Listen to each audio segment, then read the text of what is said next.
નમસ્કાર. પૂર્ણ પુરુષોત્તમ યોગેશ્વર કૃષ્ણના ચરણોમાં વંદન કરીને ગારડા કોલેજમાં પ્રથમ વર્ષ બીએમાં પ્રવેશ મેળવનાર તમામ વિદ્યાર્થીઓના પ્રવેશ ઉત્સવ કાર્યક્રમની અંદર ઉપસ્થિત મારા સ્નેહી અને પરમ મિત્ર એવા ભાઈ શ્રી યોગેશભાઈ, મારા વાઇસ પ્રિન્સિપલ ભાઈ શ્રી મહેશભાઈ, મારા વાઇસ પ્રિન્સિપલ ડૉક્ટર હિતેશભાઈ, તમામ મારા અધ્યાપક મિત્રો અને આટલી વિશાળ સંખ્યામાં ઉપસ્થિત મારા પ્રથમ વર્ષના બીએના તમામ દીકરા દીકરીઓ, અહીં બેઠેલા તમામ દીકરા દીકરીઓ લગભગ 1-2% કદાચ મને નહીં ઓળખતા હોય, પરંતુ બધા જ ઓળખે એટલા માટે છે કે મારી ઓફિસમાં બોલાવીને એમને પર્સનલ યોગેશભાઈ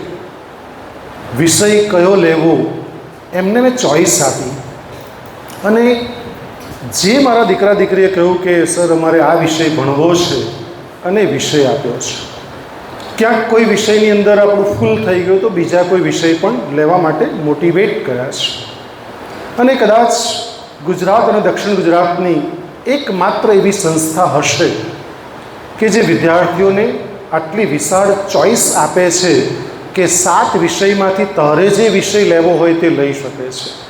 પણ અમુક અમારી પણ એવી મર્યાદા હોય છે કે જેને કારણે કદાચ એને મનગમતો વિષય નહીં મળે એવું બની શકે, કારણ કે વિદ્યાર્થીનો ફ્લો સાયકોલોજી તરફ વધારે હોય, હિસ્ટ્રી તરફ વધારે હોય, ઇકોનોમિક્સ તરફ વધારે હોય, તો જોક વધારે હોય તો એક મર્યાદા નક્કી કરેલી હોય છે અને મર્યાદામાં તો રહેવું અતિ અનિવાર્ય છે. એટલે એ બધી બાબતોને ધ્યાનમાં રાખીને પણ તમામ બચ્ચાઓના સંપર્ક મેં કર્યા પછી જ મેં એમને પ્રવેશ આપ્યો છે. આ એક વાત તો FY BAની થઈ. ગઈકાલે કે પરમ દિવસે FY BComનો કાર્યક્રમ રાખેલો. FY BComના કાર્યક્રમમાં એક પણ દીકરો દીકરી મને મળ્યા નથી, કારણ કે મેં પર્સનલ બોલાવ્યા નથી. એમને ડાયરેક્ટ પ્રવેશ આપ્યા, એટલે એ લોકોને તો ખબર નહીં હશે કે કોણ પ્રિન્સિપલ છે. પણ પ્રથમ વર્ષના બીએના દીકરા દીકરીઓ બહુ જ નસીબવંતા એટલા માટે છે કે સીધા આપણે સંપર્કમાં આવીને સમજાવીને, અને યોગેશભાઈ કેટલાક તો પોતાના પપ્પા મમ્મીને જોડે લઈને આવેલા. અને પહેલો ને છેલ્લો દિવસ લગભગ એ પછી લગભગ લાવશે. હું ઘણીવાર કહું એમને પેરેન્ટ્સને કે તમે જરાક પાછા આવજો 6 મહિના પછી, કે મારો દીકરો કે દીકરીનું જરાક અમારા અધ્યાપકો પાસે હાજરીપત્રક માંગજો કે એ રોજ આવે જ છે કે કેમ અને લેક્ચર એટેન્ડ કરે છે કેમ. કારણ કે શરૂઆતના સમયમાં તો બહુ લગભગ યોગેશભાઈ વાંધો નથી આવતો, પરંતુ જેમ જેમ સમય વીતતો જાય તેમ તેમ એ લોકોને બહારના કામની સંખ્યા વધી જાય.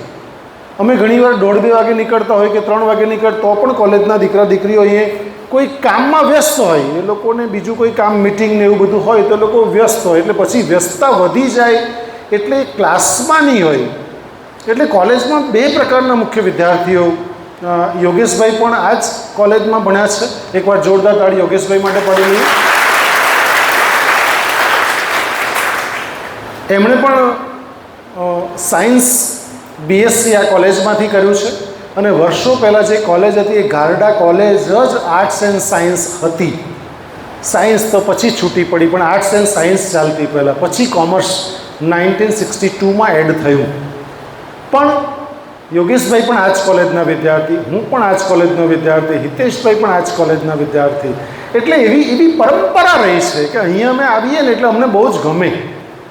અને મને તો ભગવાને એટલા બધા સરસ આશીષ આપી દીધા કે આ જ કોલેજના વિદ્યાર્થી, આ જ કોલેજના અધ્યાપક અને આ જ કોલેજમાં છેલ્લા 10 વર્ષથી ઇન્ચાર્જ પ્રિન્સિપલ તરીકેની એક તક પ્રાપ્ત થઈ છે, તો એ સેવા કરી રહેલો છું.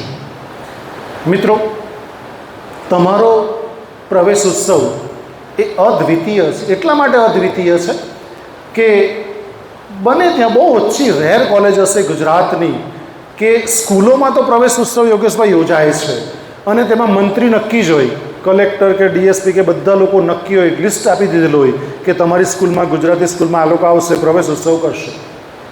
એ પણ માત્ર સરકારી શાળામાં પ્રવેશ ઉત્સવ થાય, બાકી ગ્રાન્ટેડ શાળામાં પ્રવેશ ઉત્સવ મેં કંઈ સંસ્કાર ભારતી નવસારી સ્કૂલમાં કેવી જગ્યાએ કંઈ પ્રવેશ ઉત્સવ જોયા નથી. પણ ગારડા કોલેજ એક એવી યુનિક કોલેજ છે કે જેમાં FY BA કે BComમાં પ્રથમ વર્ષમાં જે પ્રવેશ મેળવે છે એનો અમે ઉત્સવ મનાવીએ અને એ લોકોને અમે અભિમુખ કરીએ કે ગારડા કોલેજની અંદર તમે જે એડમિશન મેળવ્યું છે એ કેવી સરસ, તેજસભાઈએ કીધું કેટલું વટવૃક્ષ છે. 80 વર્ષ જૂની સંસ્થા. માણસો બદલાશે દીકરાઓ, સંસ્થા મહાન છે. એના બિલ્ડિંગનો આર્કિટેક્ચર જુઓ ને, ભલે કલર નથી થયો. એ યોગેશભાઈ જેવા કેટલાક, અમારી જેવા કેટલાક વિદ્યાર્થીઓ ઘણા બધા તૈયાર છે કે આને અમે આમ કરી કાઢીએ, પણ કેટલીક તકલીફો ટેકનિકલી મળતી હોય છે એને કારણે થઈ શકતું નથી. બાકી તો એનો લાકડાનો દાદર નહીં. હમણાં ચડતા યોગેશભાઈ સાથે તે જ વાત કરી, બહુ ઓછી ગુજરાતમાં કેવી સંસ્થા રહી હશે કે જ્યાં લાકડાનો દાદર હોય. બાકી સિમેન્ટ કોન્ક્રીટના જંગલમાં હા લાકડાનો દાદર હોવા એ અદ્વિતીય છે. એટલે આ વટવૃક્ષ જેવી સંસ્થામાં જ્યારે તમે અભ્યાસ કરી રહ્યા છો ત્યારે બે જ માત્ર વાત કહેવી છે મારે કે જ્યારે તમે પ્રવેશ પ્રાપ્ત કર્યો છે ત્યારે ગારડા કોલેજમાં તમે જે રીતે આવો છો એ બહુ સાચવીને ચાલજો. મેં સાયકોલોજીના વિદ્યાર્થીઓને કહી જ દીધું છે વેલ ઇન એડવાન્સની અંદર કે સાચવીને ચાલજો દીકરો. કારણ કે ગારડા કોલેજમાં તમે જેવા વોચમેન પાસેથી જેવા આઈ કાર્ડ કે તમે ફી રસીદ બતાવીને પ્રવેશ કરો છો ને ત્યારથી તમામ ભૂમિ લીલવાળી છે. એટલે તમે એક એક સ્ટેપ મૂકો, સાચવીને મૂકજો. કારણ કે પપ્પા મમ્મી તમને માત્ર ને માત્ર ગારડા કોલેજ માં સરસ્વતીના મંદિરમાં ભણવા માટે મોકલે છે, અભ્યાસ અર્થે મોકલે છે. તમે વિદ્યાના ઉપાસક છો માટે વિદ્યાર્થી છો. એટલે તમારે વિદ્યા ગ્રહણ કરવાની છે, નહીં કે બીજું કોઈ કર્તવ્ય કર્મ કરવાનું છે. તમારું કર્તવ્ય કર્મથી ક્યારે ચૂકશો નહીં. એટલે એ તમામ ભૂમિ જ્યારે લીલવાળી છે ત્યારે બહુ જ સાચવીને ચાલજો. કારણ કે 4000 વિદ્યાર્થીઓ જ્યારે ભણતા હોય ત્યારે તમને અનેક પ્રકારના દ્રશ્યો જોવા મળશે. રાઈટ? એટલે તે બધી વાતમાં તમે ક્યાંય કોઈ જગ્યાએ આવી નહીં જાઓ, એની પૂર્ણ તકેદારી રાખવાનું કામ મારા પક્ષે તો કરું જ છું. કારણ કે યોગેશભાઈ જ્યારે પપ્પા મમ્મી આવે ત્યારે એમને કહું કે તમે નચિંત રહેજો, કારણ કે રેગિંગ ફ્રી કોલેજ અને રેગિંગ ફ્રી કેમ્પસ છે. એટલું જ નહીં, પણ એક પણ કિસ્સો આજ સુધી એવું બન્યો નથી કે જેમાં કોઈ તકલીફ પડી હોય મારા બચ્ચાઓને. પણ સાથે સાથે હું તો મારી ફરજ પ્રમાણે ધ્યાન રાખું છું, પણ અલ્ટિમેટલી જ્યારે તમારી મમ્મી અને તમારા પપ્પા પણ જ્યારે હું તરીકે જવાબદારી લીધી હોય મેં, અલ્ટિમેટલી તમારી પણ ફરજ બને છે કે તમારે પણ બહુ જ સાચવીને ચાલવું. એટલે તમે જ્યારે કોલેજમાં પ્રવેશ કરો, જ્યાં પણ જે પણ વર્ગમાં, કારણ કે ગારડા કોલેજની ભૂગોળ થોડી અલગ પ્રકારની છે. એટલે જ્યારે તમે પહેલે દિવસ 24 તારીખે કોલેજ સ્ટાર્ટ કરી તે દિવસથી પહેલે દિવસ તમે બધા લગભગ આવો છો. કેટલાક મોડા પ્રવેશ તો મોડા આવતા હશે, પરંતુ પહેલો કયો ક્લાસ કયા ક્લાસમાં છે અને એ ક્લાસ શોધતા તમારો એક લેક્ચર આખો જતો રહ્યો હોય એવું બનવાની સંભાવના છે. તમે આખામાં ફર્યા જ કરો, ચકડી જ બાયરા કરો અને તમને ક્લાસ જડે નહીં એવું બને છે. અને હવે તમે ટેવાઈ ગયા કે 68 का 69 का 53 का 51 का 86 का 85 का હવે તમે સીધા દિશા નિર્દેશ કરીને જઈ શકો છો. પરંતુ જે લેક્ચર્સ તમારા ચાલે છે તે લેક્ચર્સ ભરવા અતિ અનિવાર્ય છે. પહેલી મહત્ત્વની વાત. બીજી મહત્ત્વની વાત કે તમે જે લેક્ચર્સ ભરો છો એ જે ધોરણ 12 સુધી કર્યું છે એવું મહેરબાની કરી નહીં કરશો. કારણ કે ધોરણ 12 સુધી જે શિક્ષકો તમને કહેતા હતા કે ધ્યાન આપો અને તમે લગભગ ધ્યાન ક્યારેય આપ્યું નથી, એ વાત વાસ્તવિકતા છે. પરંતુ તમે જ્યારે ભણો છો ત્યારે પૂરા ઇન્ટરેસ્ટ, રસ સાથે ભણજો.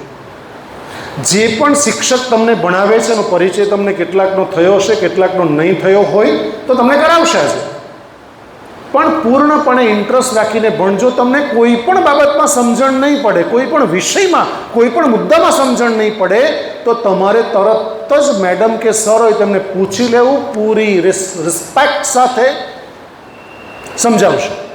અને તમને મેડમે સમજ પાડ્યા પછી કે સરે સમજ પાડ્યા પછી પણ જો તમને નહીં સમજણ પડે તો સીધું મારી ઓફિસમાં મળવું.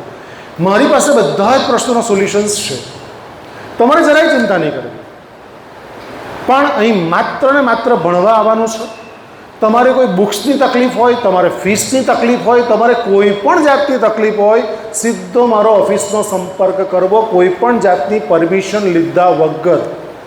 કારણ કે તમે મારા વલ્લા દીકરા દીકરીઓ છો એટલે તમને પૂર્ણ હક છે અને કોલેજ માત્ર ને માત્ર તમારાથી જ શોભે છે. કારણ કે કોલેજ એ બગીચામાં પુષ્પો તો તમે છો. અને અમારા શિક્ષકોનું કર્તવ્ય કરવા શું છે કે ભક્તિ કરવાની, ભક્તોની સેવા કરવાની. અને તમામ જે બાળકો છે એ લક્ષ્મી અને નારાયણનું સ્વરૂપ આજે અને હમણાં પણ હું સમજું છું. હું તમને ક્યારેય અંડર એસ્ટિમેટ નથી કરતો કે અમે લોકો તો માત્ર તમારી સેવા માટે હાજર થઈએ અને તમે કેટલુંક લઈ શકો અમે જ્ઞાન આપતા છે એવો કોઈ દાવો પણ નથી. મારા શિક્ષકો તમને બહુ જ નોલેજ આપી દે છે એવો કોઈ દાવો નથી, પણ એટલીસ્ટ તમે ભણવા માટે મોટિવેટ થઈ શકો એવું એક વાતાવરણ ઉત્પન્ન કરવામાં આવે છે અને તમે શીખી જાઓ છો. તો આજના આ શુભ પ્રસંગે જ્યારે આપણે યોગેશભાઈને મેળવી રહ્યા છીએ ત્યારે એ પણ બહુ જ સુંદર બોલે છે. આપણા અગાઉ ફંક્શનમાં પણ એન્યુઅલ ફંક્શનમાં આવી ગયેલા હતા.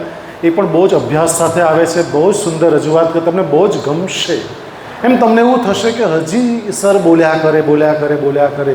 એવા એક વિદ્વાન વક્તાને અને મારા પરમ સ્નેહી મિત્રને પ્રાપ્ત કરી શક્યા છે ત્યારે મારા માટે ગારડા કોલેજ પરિવારમાં ખરેખર ખૂબ આનંદ અને ગર્વની વાત છે. એટલું જ નહીં, ગારડા કોલેજ પરિવાર યોગેશભાઈને આવકારે છે, સ્વાગત કરે છે અને તમામ બાળકો પૂર્ણપણે ધ્યાનથી જે શબ્દો કહેવામાં આવે એ શીખીને જજો, સાથે લઈને જજો, અહીં હોલમાં મૂકીને જશો નહીં. ફરીવાર આજના કાર્યક્રમની શુભેચ્છા સાથે ધન્યવાદ. જય હિન્દ, જય ભારત, જય જય ગરીબ.